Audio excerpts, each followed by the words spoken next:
ایک چھوٹے سے گاؤں میں ایک عقلمند بزرگ رہتے تھے جن کا نام حاجی رحمت اللہ تھا۔ وہ نہ صرف گاؤں کے بزرگ تھے بلکہ اپنی عقل و فراست اور انصاف کی وجہ سے دور دور تک مشہور تھے۔ لوگ اکثر اپنے مسائل اور جھگڑوں کے حل کے لیے ان کے پاس آتے۔ ایک دن گاؤں میں دو کسانوں کے درمیان شدید جھگڑا ہو گیا۔ احمد اور حسین کی زمین کے کنارے پر تنازع تھا۔ احمد کا دعویٰ تھا کہ زمین کا وہ حصہ اس کی زمین کا حصہ ہے، جبکہ حسین اصرار کر رہا تھا کہ وہ زمین ہمیشہ سے اس کی وراثت میں رہی ہے۔ گاؤں کے لوگ اس جھگڑے کو دیکھ کر پریشان تھے کیونکہ یہ جھگڑا دن بدن بڑھتا جا رہا تھا۔ لوگ فیصلہ کرنے کے لیے حاجی رحمت اللہ کے پاس گئے۔ حاجی نے دونوں کو بلایا اور بڑے تحمل سے کہا، میں تم دونوں کی بات سنوں گا لیکن تمہیں صبر سے جواب سننا ہوگا۔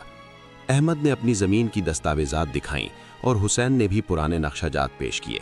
حاجی رحمت اللہ نے دونوں کا بغور جائزہ لیا، پھر انہوں نے ایک سنجیدہ مگر آسان حل بتایا۔ تم دونوں اپنی زمین کی سرحد کے درمیان ایک نئی لکیر کھینچو اور وہ حصہ جو تمہارے لیے متنازع ہے اسے گاؤں کے مشترکہ باغ کے طور پر استعمال کیا جائے گا۔ ہر کسی کو اس باغ میں اپنا حصہ استعمال کرنے کا حق ہوگا۔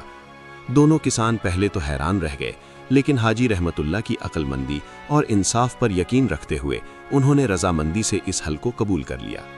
وقت کے ساتھ وہ حصہ گاؤں کے بچوں اور عورتوں کے لیے سبز باغ بن گیا اور احمد و حسین کے درمیان دشمنی محبت میں بدل گئی۔